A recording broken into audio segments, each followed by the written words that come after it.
Number 6 asks us to write an equation of a parabola with a focus of 0, 5 and a directrix of y equals 1. Okay, so in order to do this, I'm going to first just do a little sketch of this so we can think about what our picture is going to look like here. So if we have a focus at 0, 5, just going to label that,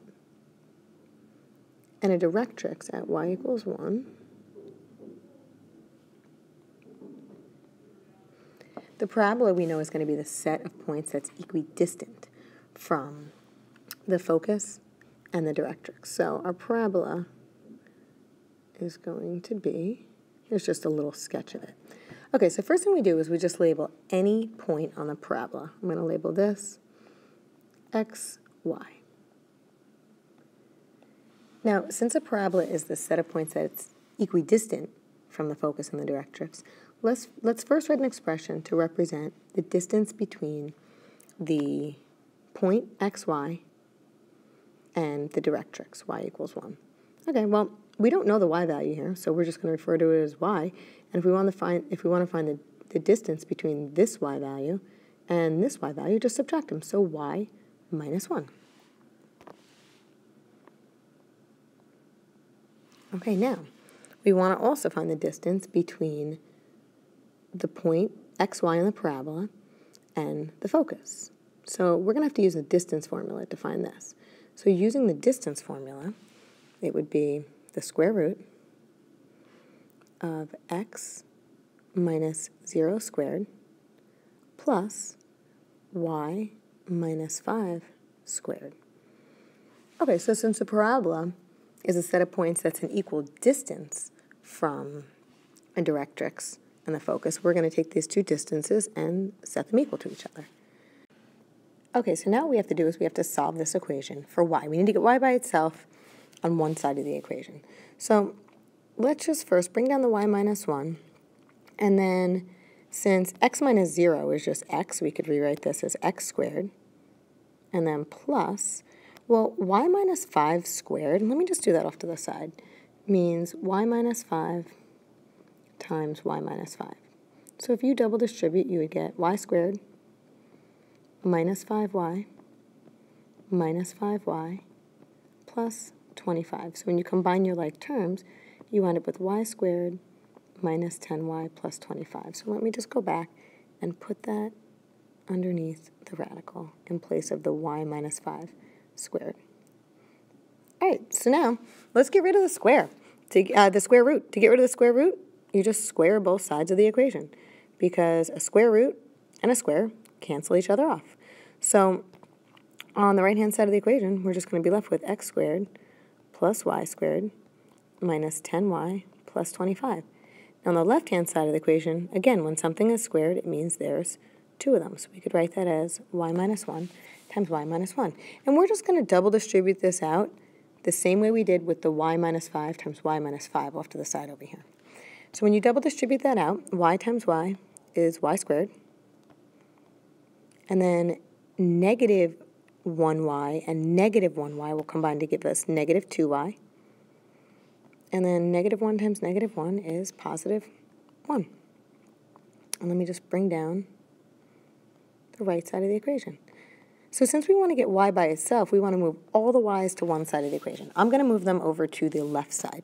So let's get rid of our y squared and our negative 10y by subtracting the y squared and adding the 10y. We have to do that actually to both sides of the equation. So we'll write minus y squared and plus 10y.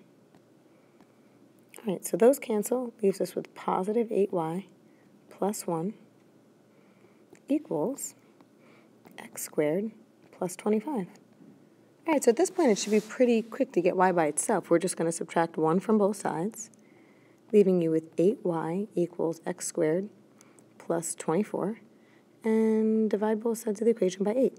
Now there's a couple different ways you could write your answer. I mean, you could leave it if you wanted as y equals x squared plus 24 over 8, or if you individually divide the terms, you'd have an x squared over 8 plus, well, 24 divided by 8 is 3, so you could write it as plus 3. The other way you could write this is, technically there's a 1 right here in front of the x squared, So if you wanted to take that 1 over 8 and kind of pull it, away from the x squared, bring it in front of the x squared, you could rewrite your answer as y equals 1/8 x squared plus 3. So either of those are acceptable. Number 7 asks you to find all values of k such that this equation has imaginary roots.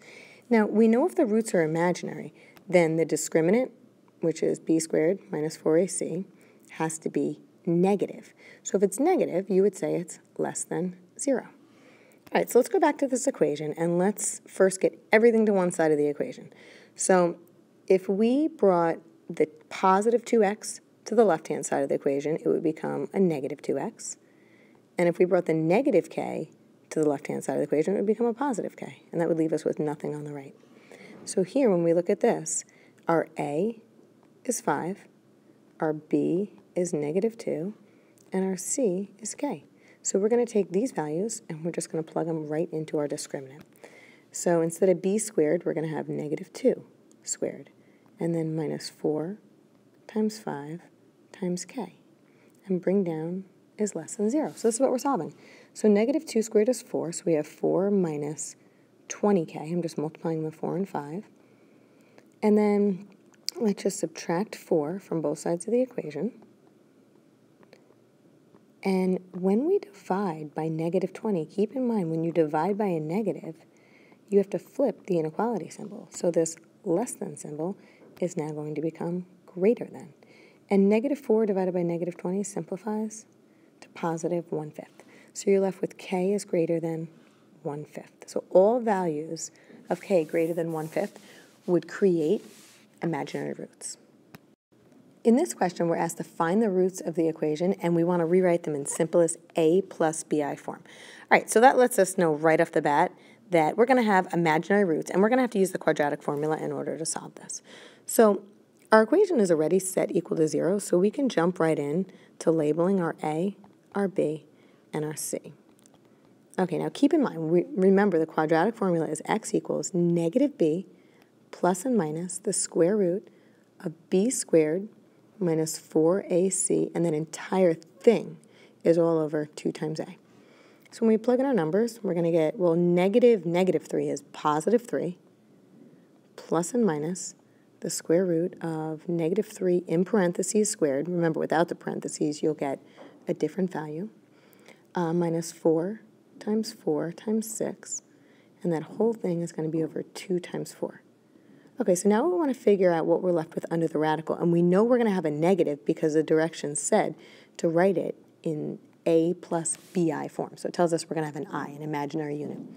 So if you want to figure out what this is equal to, negative 3 squared minus 4 times 6, it's equal to negative 87. And all we have to do now is just simplify. Now, actually, radical 87 doesn't break down into anything. So all we're really going to do is pull out the negative 1, and rather than breaking that 87 down, we're just going to leave it as an 87. So since we know that the square root of negative 1 is I, we could rewrite this as 3 plus and minus I radical 87 over 8.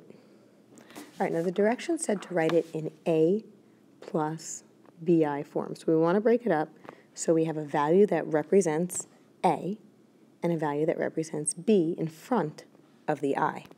All right, so let's write x equals. Well, to get our a, just take this 3 and divide it by the denominator of 8. So the a would be 3/8. And then we're not just going to have plus, we're going to have plus and minus. And the b is going to be this radical 87 over 8. And then they want you to take the I and bring it off to the side. So your a is 3/8, your b is rad 87 over 8, and the I is over here off to the side. So this is the final answer. Okay, in this question it asks us to perform the indicated operation and express in a plus bi form. All right, there's a few different ways you could start this, but I'm actually going to go, about it by double distributing these parentheses first. So because of that, I'm going to just ignore the 3i for right now. I'm just going to bring it down.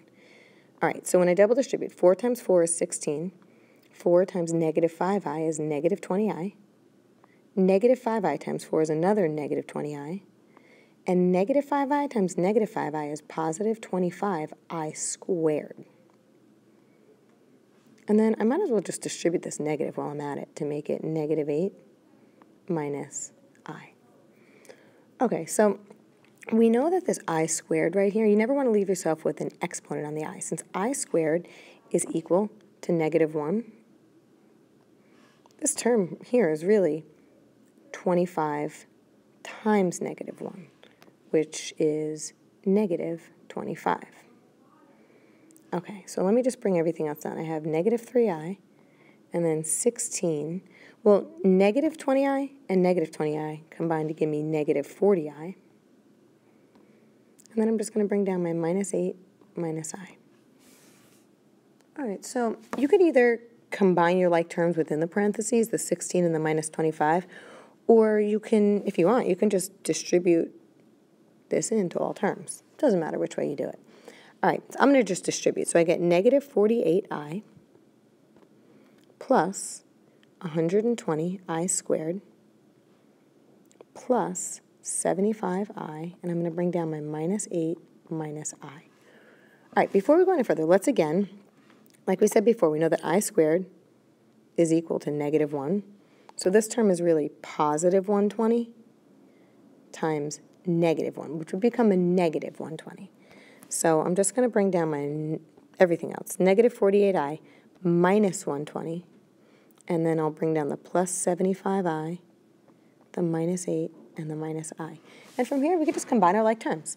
So let's first combine the numbers. So if we combine the negative 120 and the negative 8, that'll give us negative 128. Then if we combine all of our I terms, we have a negative 48i, a positive 75i, and a negative I, which combines to give you positive 26i. So this is your final answer.